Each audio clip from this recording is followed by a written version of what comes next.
हिंद मेरे प्यारे दोस्तों, आज मैं आपको कक्षा 10 अध्याय 6 प्रश्नावली 6.1 का पहले प्रश्न का हल कराऊंगा, जो कह रहा है कोष्टकों में दिए हुए शब्दों को प्रयोग करते हुए रिक्त स्थानों को भरिए। तो कह रहा है पहला क्वेश्चन, सभी वृत्त क्या होते हैं? सर्वांगसम होते हैं कि समरूप होते हैं? तो सभी वृत्त समरूप होते हैं। क्यों? क्योंकि मान लीजिए एक त्रिभुज, सभी वृत्त, मान लीजिए एक वृत्त ए है और ए, क्योंकि समरूप का हमने परिभाषा बताया था, आकार में छोटे बड़े हो सकते हैं तो समरूप कहे जाएंगे, लेकिन सर्वांगसम होने के लिए उनका आकार और आकृति और माप दोनों सेम होना चाहिए। आकृति और माप दोनों सेम होना चाहिए। मान लीजिए आकार और माप, मान लीजिए अगर सर्वांगसम रहता तो ये हो गया बड़ा और ये हो गया बड़ा, दोनों सेम आकार के होना चाहिए और माप भी 2 सेंटीमीटर होना चाहिए, तब समरूप कहे जाएंगे, तब सर्वांगसम कहे जाएंगे, तब सर्वांगसम कहेंगे। समरूप आकार बस सेम हो, आकार एक जैसा हो, यानी कि ये भी वृत्त हो ये भी वृत्त हो, तो अगर माप सेम नहीं है, यानी कि मान देखिए छोटा है बड़ा है, तो समरूप कहे जाते हैं। मुझे आशा है कि आपको समझ में आ गया बहुत अच्छे से। अब देखिए दूसरा क्या, तो इसमें क्या हो जाएगा, समरूप भर देंगे। यहाँ पर सभी वर्ग होते हैं क्या? सभी वर्ग कैसे होते हैं? सभी वर्ग समरूप होते हैं। इसमें भी वही कंडीशन है जो पहले हमने समझाया। और उसके बाद तीसरा, सभी त्रिभुज क्या होते हैं? सभी त्रिभुज सभी त्रिभुज सर्वांगसम होते हैं, समरूप होते हैं? बताइए आप। सभी त्रिभुज, तो यहाँ पर समद्विबाहु त्रिभुज, और लिखना है ना यहाँ, लिखना है सभी समद्विबाहु, समद्विबाहु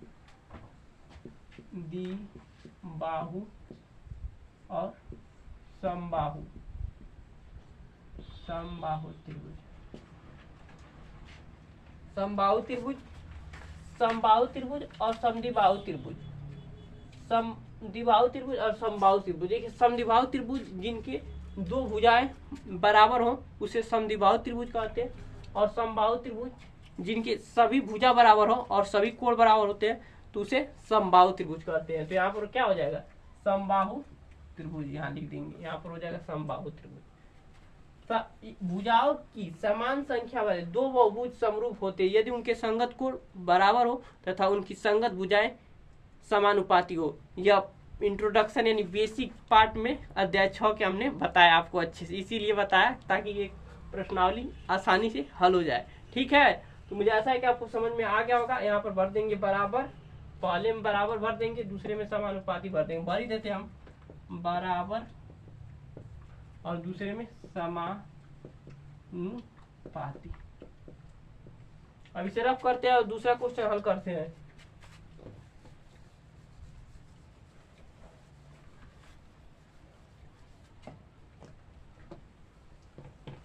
अब दूसरा क्वेश्चन क्या कहता है तो अभी बताते हैं लिखकर आपको, पहले रफ तो कर लें।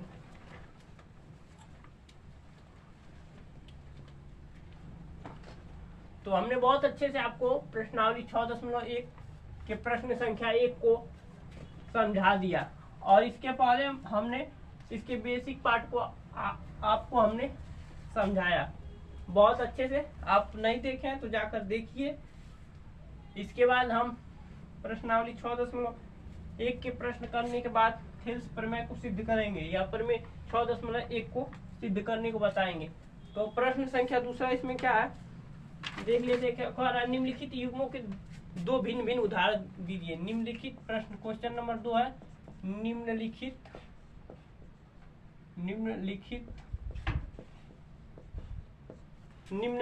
युग्मों के भिन्न भिन्न यानी अलग अलग, भिन्न भिन्न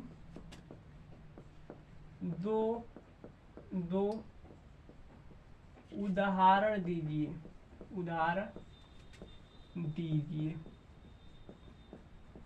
पहला क्वेश्चन क्या है, समरूप आकृतियां के।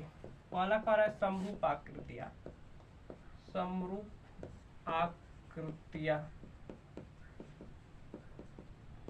समरूप आकृतियां का दो उदाहरण देना है। तो देखिए पहला देते हैं हम, पहला समरूप आकृतियां, एक हो गया वृत्त और एक हो गया वृत्त, ये एक दूसरे के समरूप है। दूसरा उदाहरण हम दे रहे हैं, एक बना देते हैं हम,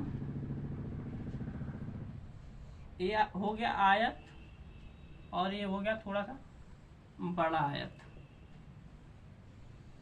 ये भी समरूप है, छोटा बड़ा हो सकता है क्योंकि समरूप का परिभाषा हमने बताया था। और ये आपको आ रहा है दूसरा, समरूप आकृति का नहीं होना चाहिए।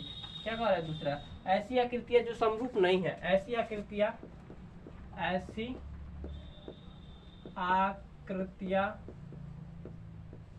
जो समरूप नहीं है। तो समरूप नहीं है तो मान लीजिए एक वृत्त बना दिए और एक बना दिया हम यहाँ पर आयत बना दिए, ये समरूप नहीं है। ये समरूप का चिन्ह होता है, यहाँ पर समरूप का चिन्ह बना ले। और एक बना दिए हम त्रिभुज और एक बना दिए हम वृत्त, यह भी समरूप नहीं। बस इतना ही करना है।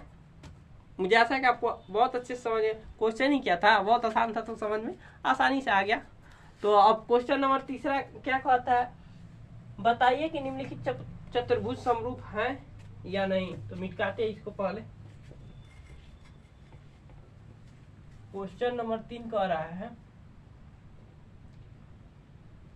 क्योंकि ले ही लेते हाथ में। अरे बताइए कि क्वेश्चन नंबर 3, बताइए कि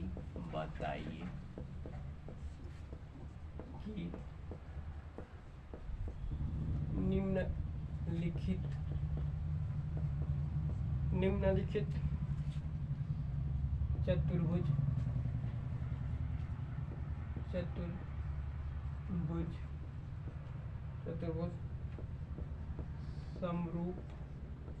समरूप है या नहीं। तो बता देते हैं। एक चतुर्भुज बनाया हमारे पास, एक ये रहा, ऐसे ही बनाया है और एक इसी में का बड़ा कर दिया है।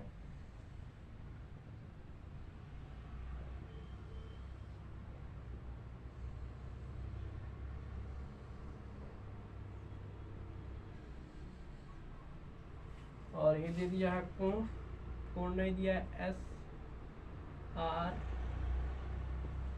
Q और P दे दिया है और दिया है ABCD, ये दिया है 1.5 सेंटीमीटर, 1.5 सेंटीमीटर, 1.5 सेंटीमीटर, 1.5 सेंटीमीटर और ये दिया है 3 सेंटीमीटर, 3 सेंटीमीटर, 3 सेंटीमीटर, 3 सेंटीमीटर और एक सारा कोण दिया है 90। तो देख सकते हैं हमने क्वेश्चन उठा दिया, आसानी से हल करेंगे। तो लिखेंगे, देखिए SPQRS दिया है और ABCD दिया है। तो लिखेंगे PQ अपान में AB। PQ का मान दिया है 1.5 और AB का मान दिया है 3। तो काटेंगे तो आ जाएगा 1.5 दूना का 3, 1/2 आ जाएगा। इसी प्रकार हम लिखेंगे QR बटा में BC, 1.5 दिया और 3 दिया, इसको भी काटेंगे तो 1/2 आएगा। इसी प्रकार हम लिखेंगे RS अपान में CD, इसका भी मान दिया है 1.5 बटा में 3, काटेंगे तो 1/2 आ जाएगा। इसी प्रकार हम लिखेंगे SP अपान में DA। तो देख सकते हैं इसका भी मान 1.5 बटा में 3 दिया, तो काटेंगे तो 2 आ जाएगा, 1/2 आ जाएगा। 1.5 करने 1.5, 1.5 दूना के 3। तो देख सकते हैं संगत भुजाओं का अनुपात तो बराबर है। देख सकते हैं संगत भुजाओं के सभी संगत भुजाओं का मान क्या है, 1/2, 1/2, 1/2 आया है। लेकिन इसका कोण समरूप के 2 गुण हमने बताए थे, उनके संगत कोण बराबर होना चाहिए बहुभुज में। त्रिभुज में तो दो ही कोण बराबर हो जाए तो समरूप पा जाएंगे, लेकिन बहुभुज दिया है तो हम सभी संगत कोण बराबर होने चाहिए और उनके संगत भुजाएं एक ही अनुपात में है। देखिए सभी भुजाएं तो एक ही अनुपात में है, लेकिन इनके संगत कोण यहाँ 19 दिया है, यह 19 नहीं है, कुछ और कोण है, तो हम कह देंगे चूंकि सभी भुजाओं का अनुपात बराबर है या एक ही अनुपात में बराबर है, लेकिन इनकी संगत कोण बराबर नहीं है। क्योंकि सभी भुजाओं का अनुपात बराबर है या एक ही अनुपात में है, दोनों एक ही बात है, लेकिन इनके संगत कोण बराबर नहीं है, इसलिए लिखेंगे, इसलिए इसे इसलिए का चिन्ह कहते हैं, या चूंकि का है। दो ऊपर बिंदु एक नीचे बिंदु चूंकि का चिन्ह होता है, और एक ऊपर बिंदु दो नीचे बिंदु इसलिए का चिन्ह होता है। इसलिए चतुर्भुज